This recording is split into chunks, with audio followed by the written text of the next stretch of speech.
सुप्रभात बच्चों। आज का विषय है हिंदी वसंत भाग 1 पाठ 4। आज हम लोग कविता अध्ययन करेंगे। शीर्षक है चांद से थोड़ी सी गप्पें। इसके कवि हैं शमशेर बहादुर सिंह। इस कविता में कवि शमशेर बहादुर सिंह ने 10-11 साल की लड़की की कल्पना को प्रकट करते हुए पूर्णिमा के गोल मटोल चांद के बारे में तरह तरह की सुंदर मनमोहक बातें कही हैं। सबसे पहले बढ़े कविता की ओर। लड़की कहती है कि गोल हैं खूब मगर आप तिरछे नजर आते हैं जरा। आप पहने हुए हैं कुल आकाश तारों जड़ा। सिर्फ मुंह खोले हुए हैं अपना गोरा चिट्टा गोल मटोल। अपनी पोशाक को फैलाए हुए हैं चारों सिमत। आप कुछ तिरछे नजर आते हैं जाने कैसे खूब है गोकी। वाह जी वाह हमको बुद्धू ही निरा समझा है।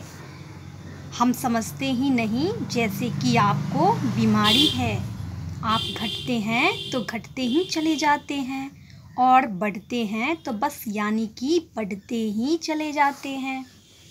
दम नहीं लेते हैं जब तक कि बिल्कुल ही गोल न हो जाए, बिल्कुल गोल। यह मरज आपका अच्छा ही नहीं होने में आता है। अब सबसे पहले हम शब्दार्थ की ओर बढ़ें। शब्दार्थ है कुल, सारा, पूरा, सिमत, दिशा, गोकी, जबकि, यद्यपि, निरा, पूरा, दम, चैन की सांस, मरज, बीमारी। कविता में लड़की कहती है कि गोल हैं खूब मगर आप तिरछे नजर आते हैं जरा। आप पहने हुए हैं कुल आकाश तारों जड़ा।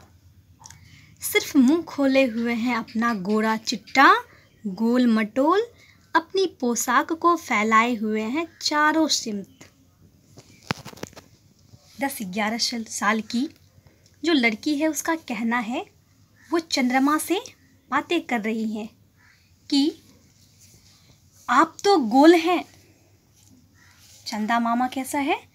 गोल है, गोल हैं, पर पता नहीं क्यों आप मुझे तिरछे नजर आते हैं।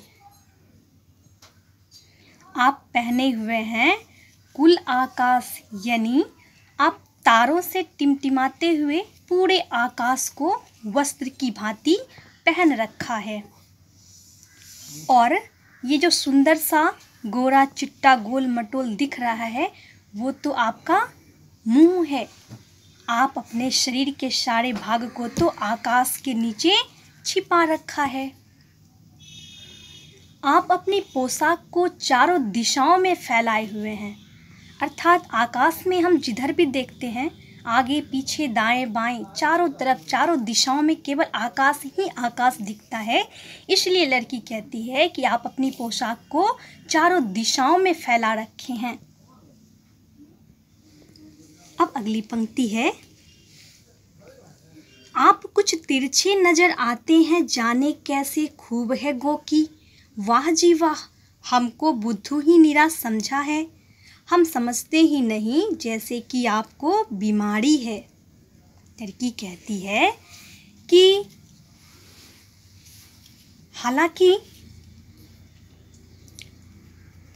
आप तिरछे नजर आते हैं, पता नहीं क्यों आप तिरछे नजर आते हैं, मुझे आप तिरछे दिखाई देते हैं, किंतु आपका यह रूप यह आकार भी सुंदर है। जबकि आपका यह रूप भी सुंदर लगता है, सुंदर है, लेकिन आप हमें मूर्ख ना समझें। जैसा कि मुझे पता ही नहीं है, आप तो हमें बिल्कुल ही मूर्ख समझते हैं। जैसे कि मुझे पता नहीं है कि आपको बीमारी है। चंदा मामा को बीमारी है। कौन सी बीमारी है? घटने और बढ़ने की। और अंतिम पंक्ति में लड़की कहती है कि आप घटते हैं तो घटते ही चले जाते हैं और बढ़ते हैं तो बस यानी कि बढ़ते ही चले जाते हैं। दम नहीं लेते जब तक कि बिल्कुल ही गोल ना हो जाएं। बिल्कुल गोल यह मर्ज आपका अच्छा ही नहीं होने में आता है। अब लड़की कहती है कि आपको बीमारी है घटने बढ़ने की। आप जब घटते हैं तो घटते ही चले जाते हैं, बिल्कुल घटते घटते अंत में बिल्कुल गायब ही हो जाते हैं, दिखाई ही नहीं देते। और जब आप बढ़ते हैं तो बढ़ते ही चले जाते हैं, यानी कि जब तक कि बिल्कुल गोल ना हो जाएं। बिल्कुल गोल। कविता में बिल्कुल गोल शब्द का जो है दो अर्थ निकलता है। एक तो घटते घटते बिल्कुल ही गायब हो जाना, दिखाई नहीं देना। दूसरा कि बढ़ते बढ़ते पूरा गोल हो जाना, पूरी तरह से गोल होना। इसलिए लड़की कहती है कि आप दम नहीं लेते, आप तब तक नहीं रुकते, चैन की सांस तब तक नहीं लेते जब तक कि आप बिल्कुल गोल ना हो जाएं। और ये जो आपकी बीमारी है, मैं कई दिनों से, कई वर्षों से देख रही हूँ कि ये बीमारी ठीक होने का नाम ही नहीं ले रही है।